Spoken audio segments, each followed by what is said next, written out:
You're with Trish Wood on today's News Talk Radio, TNT.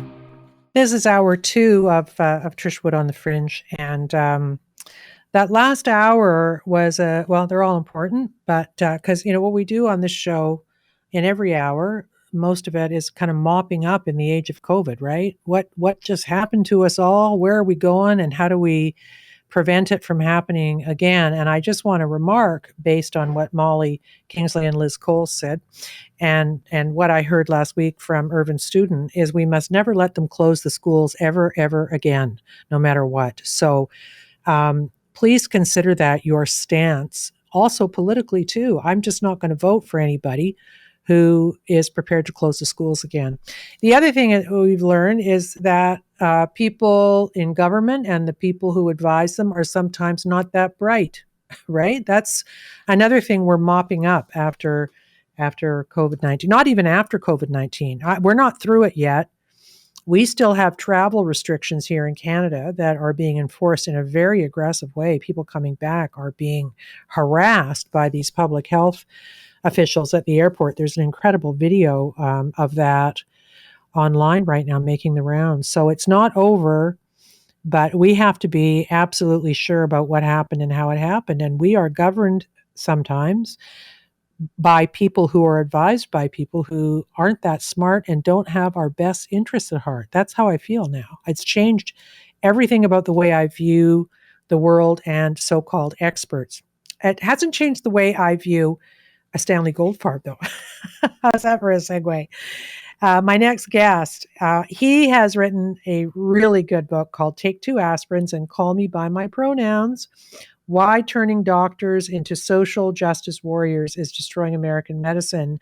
It's a really good topic. If you don't know this yet, and Stanley's going to fill us in more on this, but if you haven't fully taken it on board yet, this thing has completely overtaken medical schools. I mean, it's not fringe at all. It's absolutely overtaken medical schools. And if you even go to some of the medical school websites, especially public health, by the way, they are framing everything through social justice. So the issue is, what's wrong with that? Well, Dr. Goldfarb is going to tell us what's wrong with that. He was one of the people running the Department of Medicine at UPenn. So here is Stanley Goldfarb. Hi, Stanley. How are you? Good. How are you? Nice to be with you. Yeah, nice to be with you too. So first of all, I just want to ask you about the title of your book. It's pretty great. It's both funny and serious, and that's an accomplishment. So why did you pick that title? I can't claim to have actually picked it. It was the title of an op-ed that I wrote back in 2019 in the Wall Street Journal, and it was actually created by the Wall Street Journal. And initially, I was sort of put off by it because there was nothing in my article that had anything to do with gender issues at all. But yeah. somehow it was. But I think most people found it funny and also sort of charming at times. And I can say that because, again, I had no credit. I take no credit in having created it. But once it was there, it seemed like it kind of identified me. So we went with it as the title of the book as well. Good decision. It's a good title. So I just want people to fully understand what we're talking about here, because people who question social justice as the focus through which to see everything in the world can be we're kind of glib about it sometimes, but you are very, very serious in the caution that you are making in this book. So let's just establish first, how prevalent is the social justice lens in medical school now? Well, it's quite interesting that you asked that question, because just yesterday we became aware of the fact that the Association of American Medical Colleges, which is basically the governing body, at least of American medical schools, and extraordinarily influential. It's composed of the deans of medical schools. That's who makes up its board of directors and its governance. And they issued a curriculum in diversity, equity, and inclusion, which sounds like a series of talking points for the most woke individuals that you've ever met. and Yeah. speaks to the fact that all medical schools should now implement a curriculum that is extraordinarily deep in issues of anti-racism. Now, the problem is what anti-racism really is, and it's one of its the founders really is Ibram Kendi, who's defined the way anti-racism needs to be enacted as past discrimination requires present discrimination, and present discrimination requires future discrimination. So it really is an agenda in which patients will be discriminated against based on their skin color. Well, it also sounds punitive when you put it that way. It sounds punitive. Well, it has been punitive in certain examples. And you were talking about the COVID epidemic in the lead-in. And during the COVID epidemic, there was a movement that actually got enacted in some cities and some states around the U.S., wherein patients who were white were put lower on a priority list for rare, at that time, scarce monoclonal antibodies to treat seriously ill patients with COVID. And algorithms were created in which someone who had dark skin was given a leg up and gave them an opportunity to get the scarce medication, even if their clinical condition didn't warrant it as much as the white person who was in the bed across the hall and who might have even been more ill than the patient who ended up getting the medication. Well, there was a lot of pushback against this, but it's just an example of what people are talking about. They're talking about treating one group differently, and the rationale for it is to make up for health disparities. And the basis, and again, the rationale for that is that the reason that there are health disparities between black and white patients is because black patients have not been treated well in the healthcare system and are not being treated well in the healthcare system. And that's the basis for the health disparities. And the reality is that's just not true. There are associations between various social conditions and poor health outcomes, but the evidence that the healthcare system is responsible for poor outcomes, or that anybody really understands the mechanism and actual basis for these associations between social conditions and poor health outcomes. They really are unknown. And if we knew how to fix them, we would fix them, but no one knows how to fix them.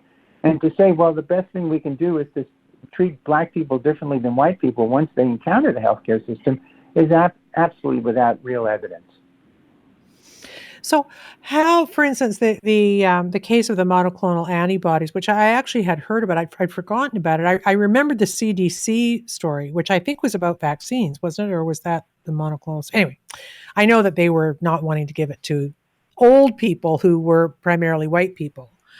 And that right. idea, although it made the media, was retracted eventually. But with the monoclonal antibodies, how did they justify it? No, that's the justification is what I said. The justification is black communities had more COVID than white communities. There were more black people on a percentage basis who became ill than white people that became ill. And if you attribute this to the way black people had been treated in the healthcare system, they felt that the only fair thing to do was to treat them differently, give them a leg up on the kinds of therapies that were available in order to somehow compensate for the fact that more black people became ill. Yeah. And one of the things, rationale for it.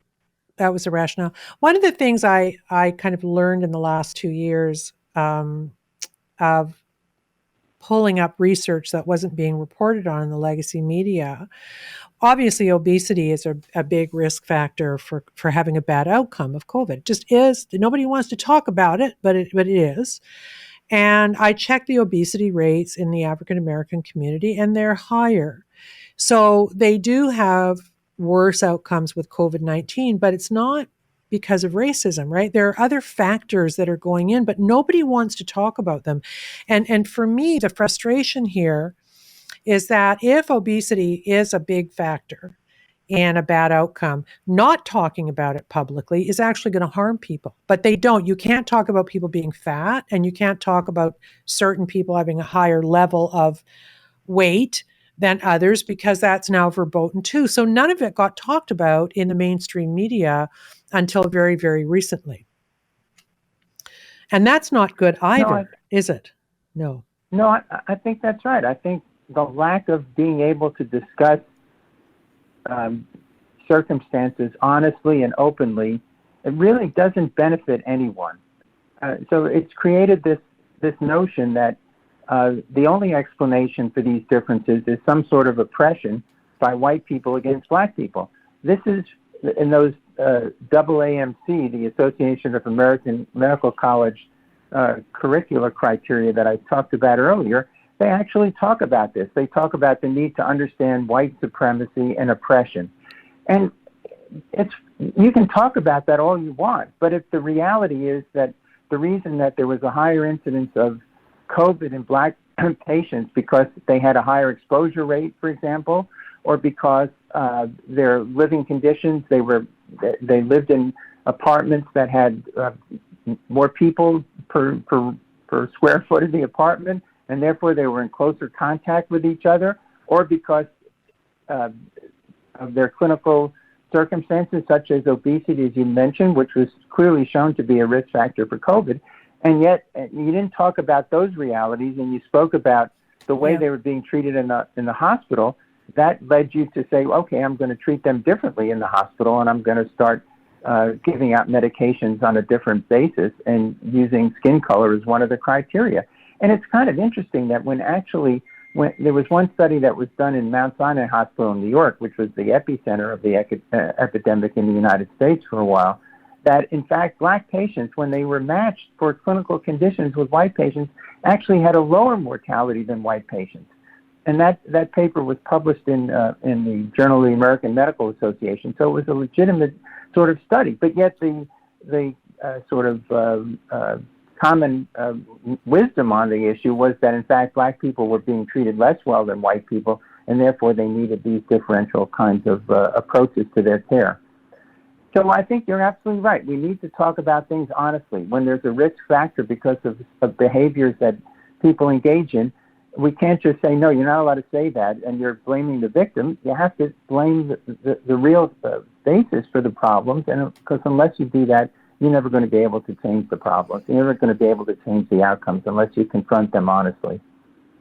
Well, the legacy media played a lot of games around that too, because I recall early on in the pandemic, I was enlightened by John Ioannidis' work and understood early the stratification of who was going to have a bad outcome and why.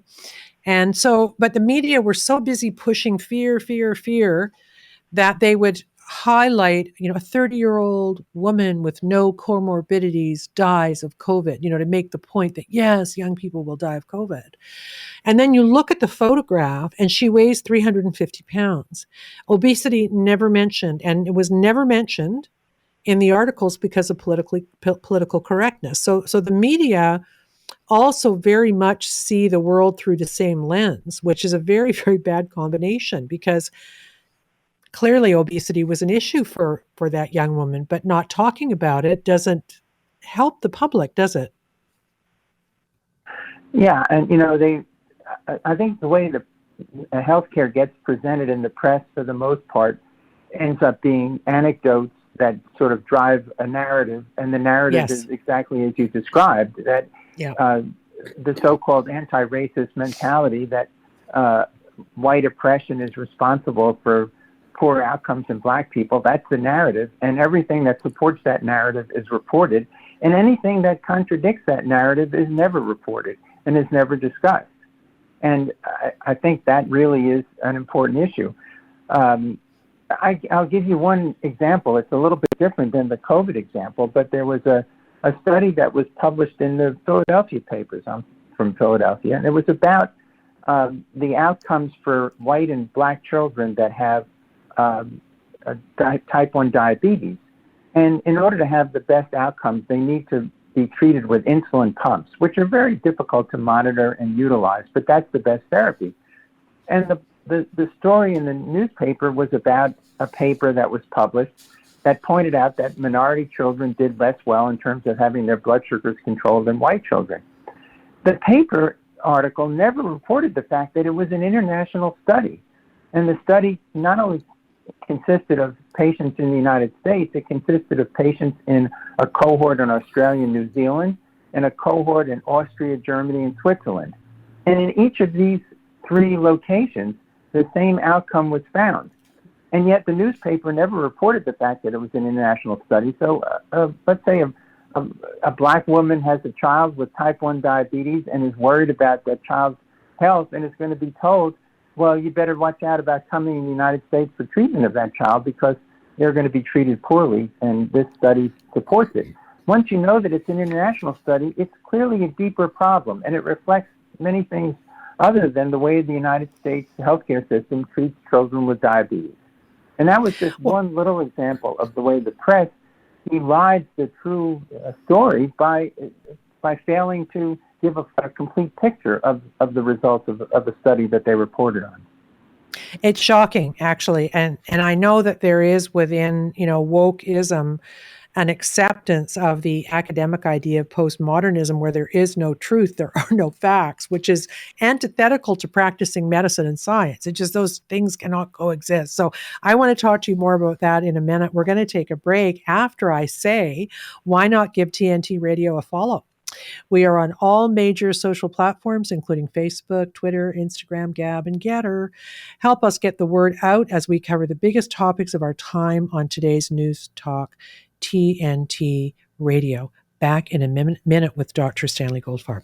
You should hear what Shannon Joy is talking about. Specifically the COVID-19 vaccine skeptics. That is Geert Vanden Bossche. If you don't follow him, you should be. He's on Substack, and he has some serious warnings. It looks as if the predictions that he tragically made in the fall of 2020, I believe, it might have even been earlier than that I first read some of his writings about his concerns for the COVID-19, about his concerns was even before the vaccines had been rolled out, even before the fake FDA approval, even before they had even been administered to the first rounds of populations. Geert Vanden Bossche was warning about antibody-dependent enhancement, ADE, and it looks as if his dire predictions are going to come to pass. Shannon Joy on today's News Talk Radio, TNT. If you love them enough to listen to them practice the same song on tuba, please be done. Over and over and over and over and over, then surely you'll check nhtsa.gov/the right seat to make sure they're correctly buckled in the back seat. Sounds good, honey. Check today at nhtsa.gov/the right seat. Brought to you by the National Highway Traffic Safety Administration and the Ad Council. Emergency, police, fire, ambulance. Yeah, g'day mate, need an electrician. Do you need police, fire or ambulance? No, I just need an electrician. I've got a couple of crappy PowerPoints I need to get changed over. Look, I'm sorry, I can only connect you to the police, fire or ambulance. I need to talk to an electrician. This is for emergencies only. This is an emergency. I'm moving into the house and I need to get an electrician to change these PowerPoints. 000's sole job is to connect you to your nearest emergency service. So please, stay relevant and save 000 for urgent assistance only. For the news and talk you can't hear anywhere else, it's TNT Radio. Back with Dr. Stanley Goldfarb, who's written a book about how woke ideology and social justice warriorism is taking over American medicine. And let me tell you, I'm in Canada, it's happening here too, and it's happening in the UK. So he has a very important warning. The name of the book is Take 2 Aspirins and Call Me By My Pronouns, Why Turning Doctors into Social Justice Warriors is Destroying American Medicine. So just before the break, we were talking about the idea that, the woke ideology is based in academic circles anyway, in the idea that there is no actual literal truth in postmodern thinking. So it does really seem that is antithetical to the practice of medicine and good science, doesn't it? How can those things exist in the same idea? Yeah, no, I agree. And I think it's kind of interesting that this infusion of social science into medical education, which was really the purpose of that curriculum that I was speaking about before, really does diminish the role of hard medical science into the training of physicians and instead injects this large measure of social science, which really is soft science and very difficult to prove, almost always not the result of randomized trials that prove the benefit of the therapy, but rather is based on associations that people observe and then try to apply causality to the association. So again, to sort of return to this issue, when a black community has a high level of, for example, gun violence in the community, and that gun violence is associated with a higher rate of diabetes in the community, they'll make the claim that it's in fact these social conditions rather in the community that are responsible for the higher rates of diabetes and for the worst outcomes for diabetes. Well, that's social sciences. You see two characteristics occur, and then you try to link them up without being really able to prove that linkage. And that's what's really gone on in this insertion of all this social justice information into healthcare. They're making the assumption that these social conditions, be they violence, be they poor living conditions, be more fewer trees. I mean, these are the sorts of things that have been attributed to poor health outcomes. In Philadelphia, there's a program now to plant trees with the presumption that that's going to improve health outcomes. Well, maybe it will, but maybe it won't. And it would be nice if you could identify how more trees in the community are going to lead to better health outcomes before you invest lots of money in knocking down buildings and putting up trees in their place. And that's not done. So you're right. It's like a postmodern approach where I make up this association, this relationship, and then I act on it. And without proof that it really is the basis for the outcome that I'm trying to achieve. So what does this mean for medical schools? I understand that this has really, really permeated the teaching of new young doctors. So how is it affecting the quality of medical teaching and then, as a corollary, the health outcomes of the people who will be treated by those young doctors? Sure. So when I wrote my article back in 2019, before the pandemic, when I wrote about this issue of too much of this social justice teaching in medical education, I was sort of roundly criticized, saying, of course you can do both things at the same time. Why can't you teach about social issues and teach about clinical medicine? And of course you can. But my fear was that in the future there was going to be a tremendous increase in the time spent on these social issues to the expense of teaching about clinical issues and clinical medicine. And sure enough, that's exactly what's happened. We recently, in my organization, Do No Harm, has published a report on the University of California, San Diego, as one school that we focused on, to show that they were spending literally hundreds of hours of medical education on various social issues in lecture halls and small group sessions. And this is detracted from the teaching of clinical medicine because there is a limited number of hours in a day. And in fact, medical school curricular requirements are to limit the number of hours of contact hours that students can have with faculty and teachers in medical school. And our organization recently got an email from a medical student who, I don't think he was joking when he wrote that he had gone to more lectures on pronoun usage than he had on kidney disease in his first year of medical school. So what's really happening is that more and more time is being devoted to these issues and less time is being devoted to training physicians to have a deep understanding of clinical medicine. Now, how does this hurt patient care? It hurts patient care when new developments occur and physicians need to know how to use new drugs, new techniques, even new ideas into the care of patients, but they haven't had a sufficient background in the science that underlies these new technologies, so they're unable to really implement them properly. It also reduces the amount of training that they get in clinical medicine. And it's quite interesting that at the beginning of the COVID epidemic, when medical students who were newly minted residents were asked to take care of terribly ill patients with respiratory complications of COVID, they felt overwhelmed. And there was a story in the Wall Street Journal how these residents were going on YouTube to find out how to use the equipment that they had to use on the patients because they were so poorly trained.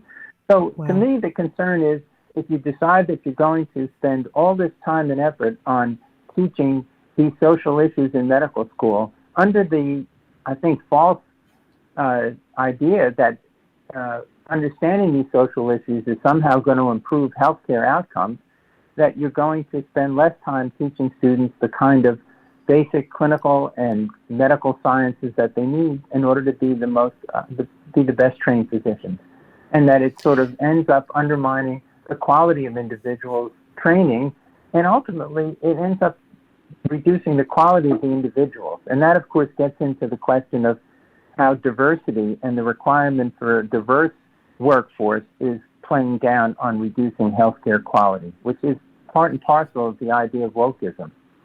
I want to get to that because that's a really important point. And also, I know you've written about how the MCATs have been kind of fiddled with also in order to serve that goal. So we got a quick news break coming up, and when we return, more with Stanley Goldfarb on woke medicine and how it's failing. This is James O'Neill with a check of today's headlines. Draft EU measures aimed at curbing gas use will include limiting the heating of public and commercial buildings to 19 degrees Celsius. Australian Prime Minister Anthony Albanese will bring back the $750 a week COVID isolation payment as the latest Omicron variant sweep through Australia. An American tourist had to be rescued on Mount Vesuvius near Naples after he apparently slipped into the Italian volcano's crater while trying to recover his fallen cell phone. Why not give TNT Radio a follow? We're on all major social platforms, including Facebook, Twitter, Instagram, Gab, and Getter. Help us get the word out as we cover the biggest topics of our time right here on today's News Talk. TNT Radio. TNT Radio. Trish Wood here on The Fringe with Dr. Stanley Goldfarb, and we're talking about woke medicine. And we're talking specifically now about how it has affected medical school, the very, very important training that young doctors get so they know how to fix us and how they don't make things worse. How you said diversity has become a problem. So explain to me what you mean by that. And then I want to talk to you a bit about the MCATs too, the tests people take to get into medical school. Sure. Well, there is an idea out there that in order for these health disparities that are manifest in the black population compared to the white population, that having black physicians would go a long way to improving those outcomes.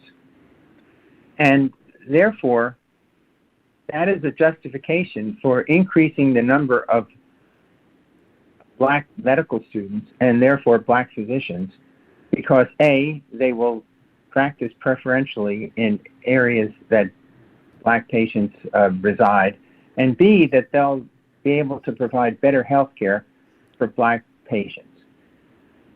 Now, in order to achieve that diversity, unfortunately, it's required a reduction in the rigor of the standards that are applied to medical school admissions.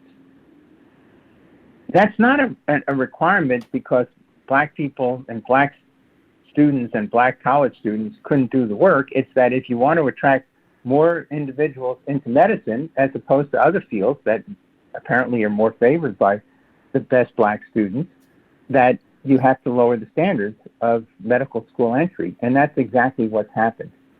And the way the standards have been lowered is to remove the objective criteria that have previously been used to determine who would be admitted to medical school. Like the criteria in the past have been, the criteria have been grades in school, and grades in college, and the performance on the MCAT exam. The MCAT exam, the Medical College Achievement Test exam, was originated in the 1930s because students were getting into medical school in those days and flunking out at a very high rate. And it was felt that students were being accepted into medical school who simply could not do the work, could not perform well on their studies, and therefore would flunk out. The idea was to create an exam that showed that the student's potential for actually doing the work. And for many, many decades, that was an absolute requirement of medical school. And remember that in medical school, there are about 2 applicants for every opening, at least in the United States, for medical school. So the medical schools had the opportunity to pick the most qualified individuals. Back around 2000 or so, the push for more diversity became something that was echoed by a number of the leaders of American medicine. Simply, they felt on the idea of fairness, and also on there had been some individuals who had made this claim that black physicians would do better by their black patients than white physicians would do. So in order to have more black medical students, eventually it became clear that they would have to give them preferential admission standards, because the black students as a group just did not do as well on the medical college achievement test, which again predicts how well individuals are going to do in medical school, what grades they're going to obtain.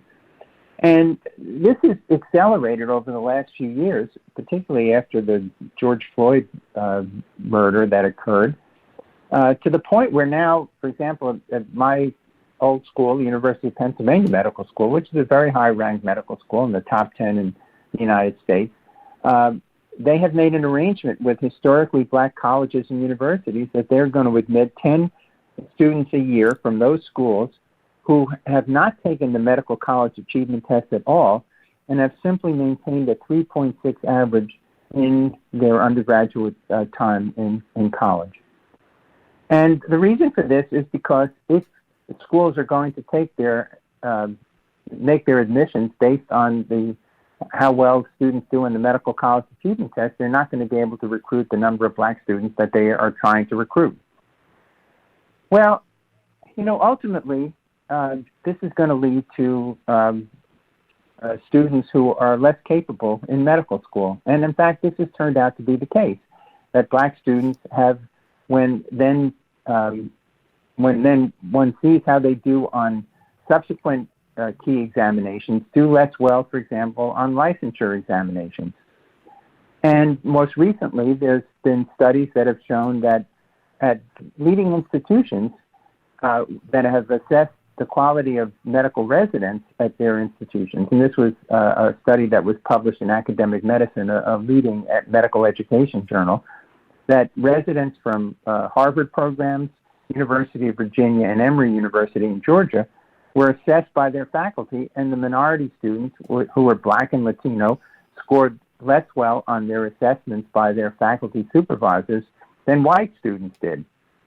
And then even more recently, a study came out in Stat News, which is sort of like a science news magazine, about how black residents were being asked to leave their residency programs at a much higher rate than white residents. Now, it's interesting, in each of these studies that I just mentioned, the problem that was identified was bias on the part of the people that were doing the assessments, rather than the possibility that the black students and the black residents were performing less well, and that's why they were considered to be less effective as residents, or why they were asked to leave their residency programs. Now, the latter event is quite an uncommon event. It only happens in a few percentage of the residents, but again, it's much higher in the black residents than in white residents. And again, I think it's not a question of the capability of black students. They can do perfectly well. They're accepting, in the first place, black students who are less capable to medical school, and that transmits into their residency programs, having black students who are less effective as residents. Now, unfortunately, I think it really diminishes the accomplishments of some of the black students who were probably better than many of the white students, but there were several of the black students were much less effective than the white students, and the average brought down this whole cohort of black students and really suppresses the fact that some of them performed in an exemplary fashion. So it undermines the black students' performance, and it undermines, I think, the confidence that everyone should have in the individuals who are being turned out of medical training programs now, because once you've decided that diversity is more important than merit, by definition, you have to have less merit in the cohort that you're turning out. Yeah, see, that's a very frightening idea. I want to pick up on that when we come back after this break, just a couple of minutes. File this one under the "You Can't Make This Up" category. From Washington, D.C., this is the Morano Minute with your host, TNT Radio's Mark Morano. The United Nations' premier flagship journal, the UN Chronicle, has officially touted, quote, the benefits of world hunger, unquote. And no, I'm not making this up. The article in the UN Chronicle explains that, quote, hunger has a great positive value. Hungry people are the most productive people. The article was written by University of Hawaii professor George Kent. The United Nations, after an outcry on social media, quickly deleted the essay. The UN falsely claimed that it was a bad attempt at satire, and the article was thus pulled from its website. However, I personally interviewed the author of the article, Professor Kent, who said it was most certainly not a satire. He wrote the article to explain how wealthy elitists around the world view poor people. And the idea is if you keep people poor and hungry, they're more motivated and will work for cheaper wages. This was the Great Reset agenda revealed. They said the quiet part out loud. For the Morano Minute, this is Mark Morano on TNT Radio. You have the right to know. The right to know about culture. The right to know about the economy.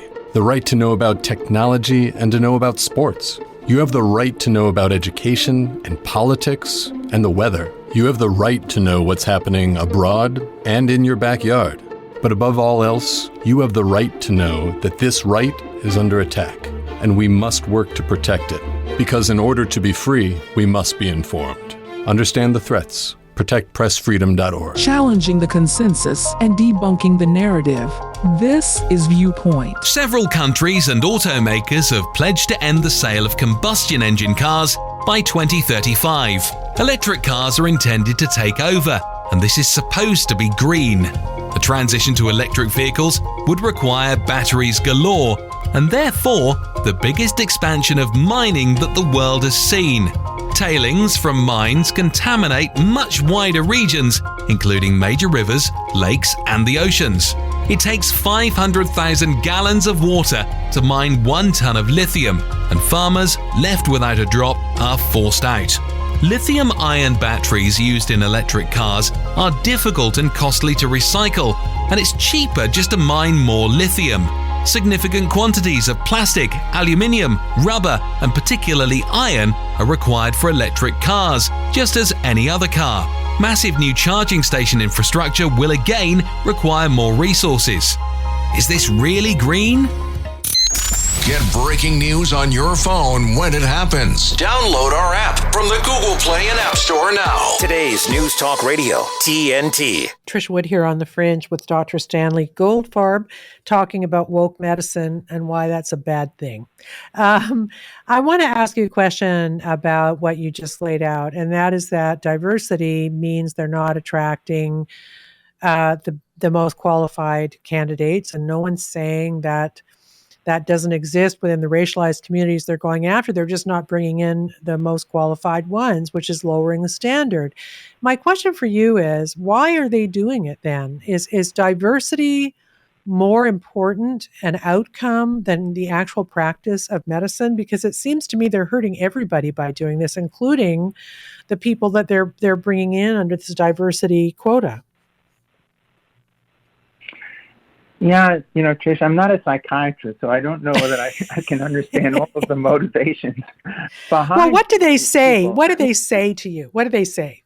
Well, no, I think the rationale that's used is that Black doctors will provide better health care for Black patients. That is the scientific rationale behind it.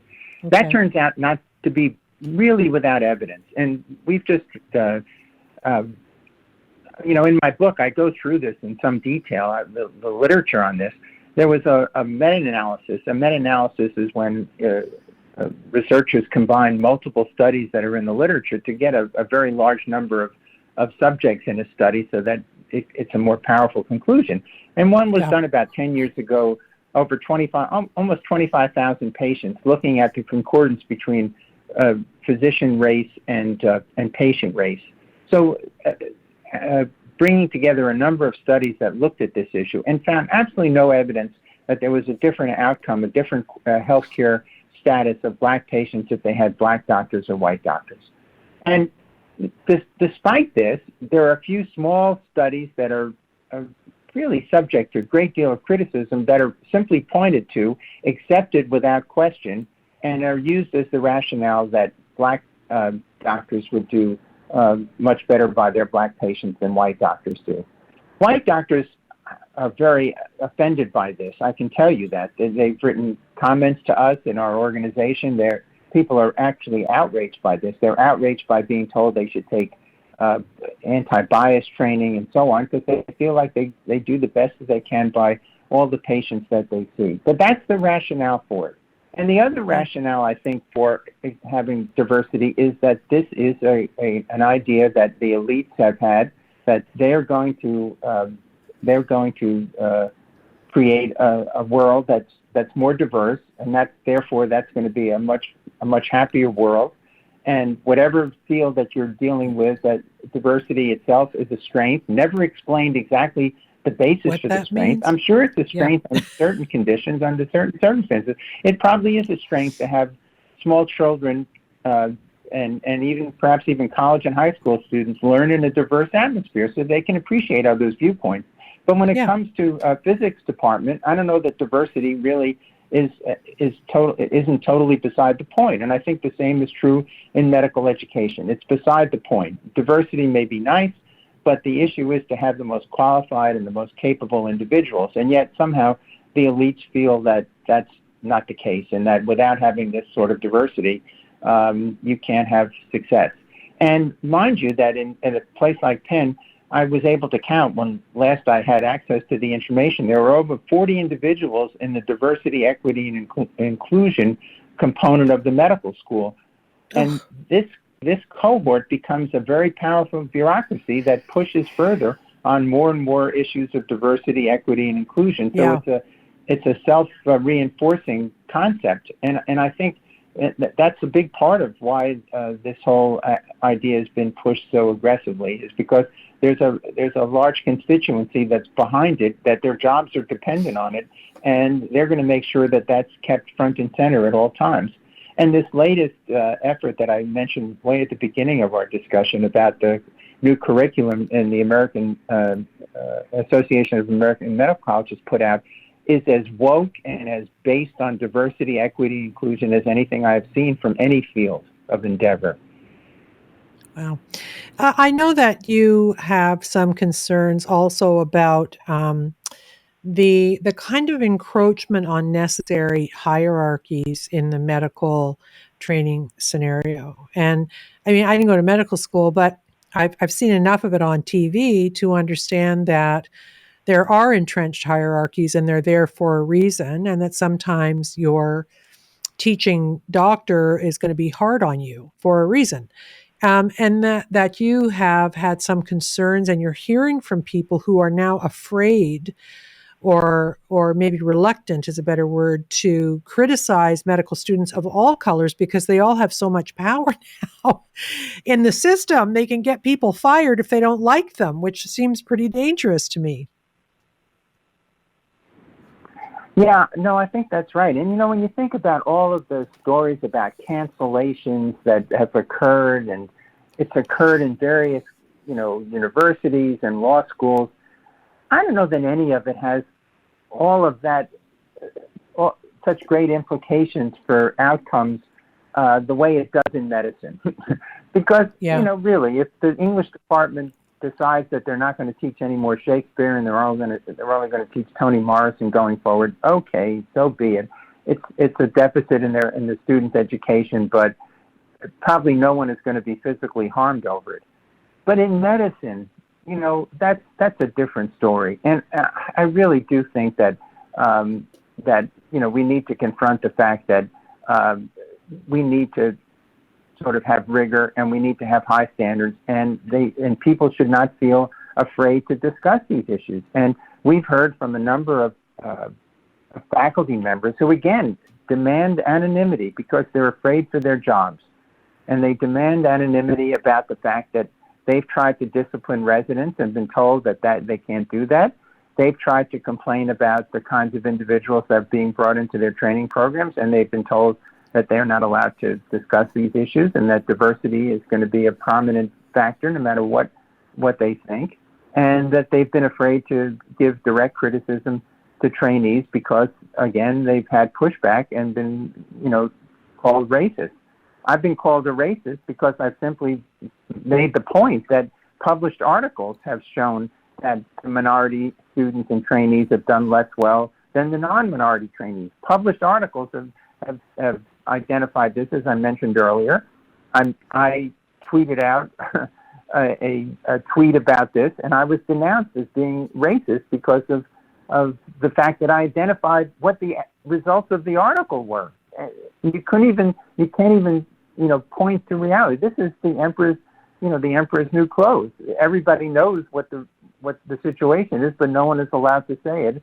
And in the emperor's new clothes, a little boy speaks out finally. I guess I'm maybe acting in that way. But I think that it's a great concern because what it means is when these individuals finish their training programs, some of them, not all of them, but some of them will not have been given proper supervision because of the fear that their supervisors would end up being denounced, canceled, lose their jobs, treated as pariahs by their colleagues and what have you, simply as a result of trying to speak the truth. How did this happen, do you think? Did it happen quickly? It's certainly in my estimation, because I wasn't in your world, it seems that it happened suddenly, but I suspect it probably has been in the works for a while. How did this kind of takeover of medicine happen? Yeah, it's a very good question, and I think in some future time, sociologists will be busying themselves with understanding this phenomenon. It's why the academic world has turned left. I mean, woke has invaded music, it's invaded art, it's invaded literature, and it's invaded the academic world in general. And, medical schools are generally part of large universities for the most part. And so they live with colleagues that are, deeply entrenched in woke issues in the undergraduate aspects of the institution. It's infected every aspect of sort of academic life, and medicine has not been immune from it, even though I think it should be because of the concerns about maintaining the highest quality of individuals.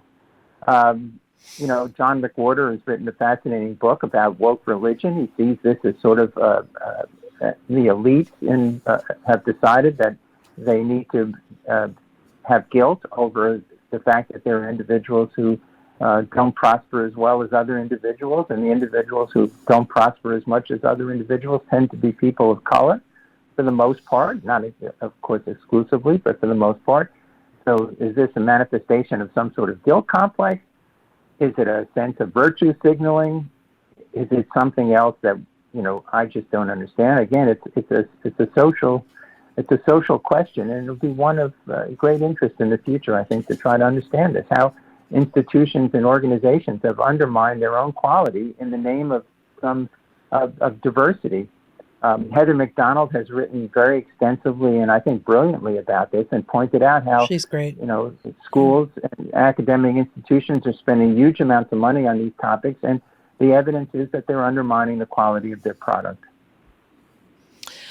Well, I do feel, having had quite a few discussions with some really smart people on this subject in various elements of it, that I do believe there is a religious cult-like piece of this, and I also believe it's a little bit of mental illness too, in like a mass hysteria or something that's infected these people. Because what I discovered in my discussions with sort of the people, we call them the COVIDians, the people who were absolutely believing every single public health edict and believing that there were thousands of children dying of COVID in hospitals. I mean, and believing the bad media coverage. When you try to correct them with facts, they kind of go on tilt. It's like they reject it. They don't want to embrace facts. Facts have no place in this cult-like belief system. And I believe that there is an element of that in COVID, but I also believe there's an element of it in wokeism. And I also believe that those two communities are mixed. You can see it on Twitter, right? The more irrational they are about COVID, they want to wear 10 masks. They want to lock down for 10 years, right? They virtually always have pronouns in their bios too. I mean, that's part of it, right? Yeah. And I do believe it's a kind of mass hysteria that has infected people, maybe because their lives are meaningless. I don't know, but there's something wrong, Stanley. I feel deeply, and I think you're right that history will hopefully at some point come to the rescue and try to clean up the mess that's been made here. But going forward, rational people like you and I are just going to have to tough it out, aren't we? I thought it was very interesting. I saw in the paper yesterday or today that Ruth Teixeira, who's been an important public intellectual on the left, a commentator who's part of the Center for American Progress, left the Center for American Progress, which is a pretty far left think tank, to join American Enterprise Institute, which is a pretty center-right think tank in Washington. Yes. Now, that is news. And that is news because when an important public intellectual defects like that and says, I can't speak honestly at the Center for American Progress, I need to go someplace else, and ends up in a conservative think tank because he feels like he needs to express himself and he can't do it where he works. And, there's a view now that this has reached the point where these organizations are so woke and so filled with their religious fervor about this that they're starting to destroy themselves, which is probably maybe an inevitable part of the revolutionary spirit. So I think, I think that hopefully maybe there'll be some change on the horizon. What I want to see is honest discussion, clear thinking, pure merit. In my book, I described 4 black physicians who rose to the very highest levels of American medicine well before any of this woke nonsense was injected, and just showed the fact that it was not a biased organization and was willing to accept these brilliant individuals who rose to the top of their fields and were the leaders of the organizations. And, that's what we should have. We should have the fact that when a black physician gets his MD degree or her MD degree and starts to practice, there should be no one in the audience who wonders whether they were there because they were admitted under different criteria.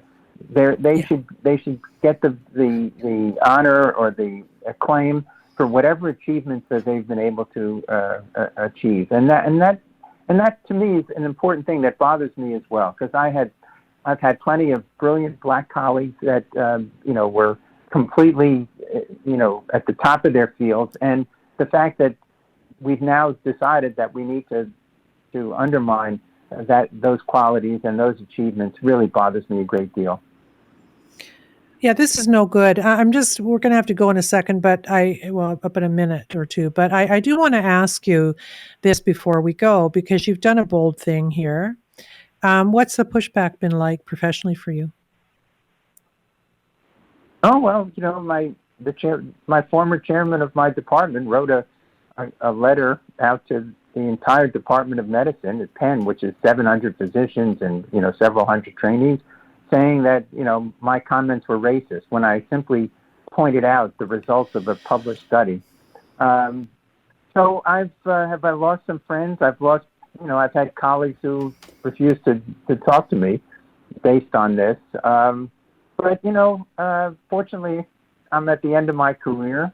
There's no bravery on my part because, if anything, it would be cowardly for me not to speak up. I have nothing to lose by this. And if an individual doesn't want to deal with me over this because of my thoughts, my opinions, they're probably not worth dealing with in the first place. So that's the way I view it. Well, bravo. And I do want to just say this, my personal opinion is that the racism lies not in expecting people to meet standards. The racism lies in expecting them to not meet those standards. That to me is as clear as a bell. And if they want to be bringing people along, they should find ways to bring them along earlier in school then. But this is not a good look. Anyway, thank you very much, Dr. Goldfarb. Thanks very much. And just don't forget, I want to tell your listeners about donoharmmedicine.org, our organization, our website. It gives them a chance to speak out in their own experiences on this topic if they so wish to do so. We'd love to have them join us. It's a membership organization. Okay, thank you very much. Bye-bye now.